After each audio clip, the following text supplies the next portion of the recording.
नमस्ते बच्चों, आज हम बाल भारती पार्ट 3 चौथी इकाई परिश्रम का फल इस कहानी को ध्यान से पढ़ेंगे और समझेंगे।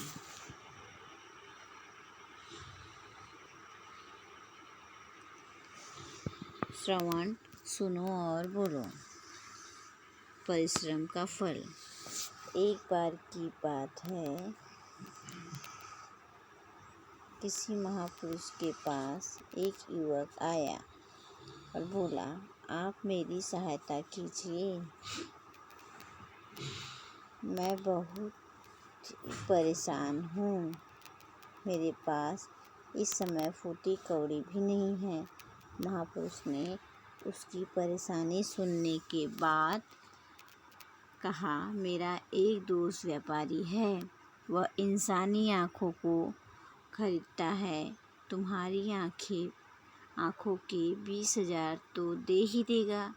जी नहीं, उस युवक ने कहा, जी नहीं, मैं अपनी आँखें नहीं बेच सकता। युवक घबराकर बोला। महापुरुष ने एक बार और प्रयास किया, कोशिश की। वह हाथों को भी खरीदता है। तुम्हारे हाथों की कीमत 15,000 रुपये दे देगा। युवक ने घबराकर इनकार में सिर हिलाया और बोला, मुझे आपसे यह उम्मीद नहीं थी।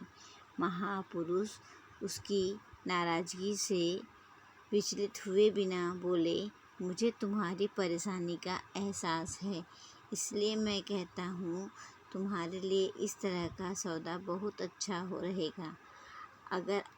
अगर तुम्हें मालदार बनना है तो 1,00,000 रुपये देकर पूरा शरीर बेच सकते हो।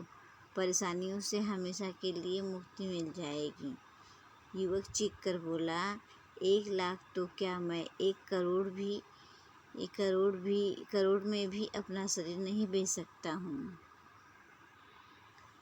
इस पर महापुरुष ने मुस्कुराकर कहा, जो व्यक्ति अपना शरीर 1 करोड़ रुपए में भी नहीं बेच सकता, वह कैसे कह रहा है कि उसके पास कुछ भी नहीं है। यह पूरा शरीर एक खजाना है। ईमानदारी से मेहनत करो और सोना चांदी तो क्या, सूरज चांद भी तुम्हारी हाथ में आ जाएंगे। सूरज चांद भी तुम्हारे हाथ में आ जाएंगे। अब युवक उनके मंतव्य को समझ गया और बोला, मैं आपका बेहद आभारी हूँ। आपने मेरी आंखें खोल दी। देखो बच्चों, ये देखो कैसे कर रहे हैं।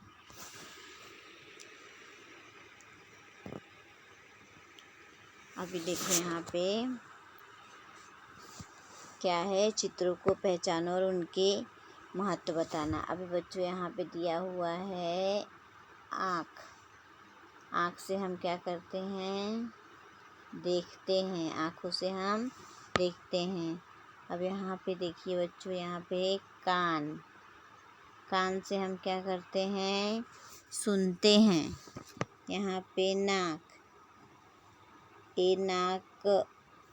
नाक से क्या करते हैं, सूंघते हैं। किसी भी चीज़ की महक, सुगंध वगैरह लेने के लिए सूंघते हैं।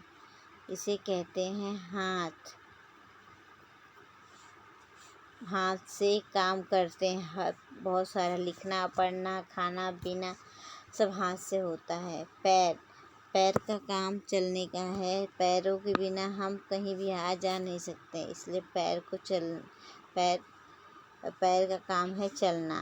अब यहाँ देखो जीभ। जीभ का काम क्या है, स्वाद लेना, खट्टा, मीठा, नमकीन, तेज।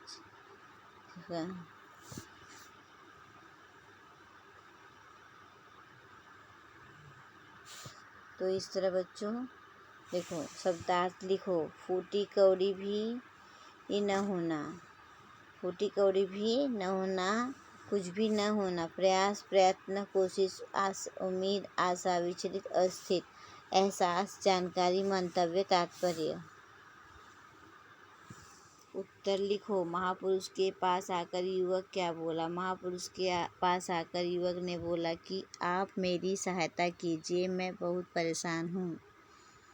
महापुरुष ने युवक की आँखों की कीमत कितनी बताई? महापुरुष ने युवक की आँखों की कीमत 20,000 बताई। महापुरुष ने मुस्कुराकर क्या कहा? महापुरुष ने मुस्कुराकर कहा कि जो व्यक्ति अपना शरीर 1 करोड़ रुपए में भी नहीं बेच सकता है, वह कैसे कह रहा है कि उसके पास कुछ भी नहीं है।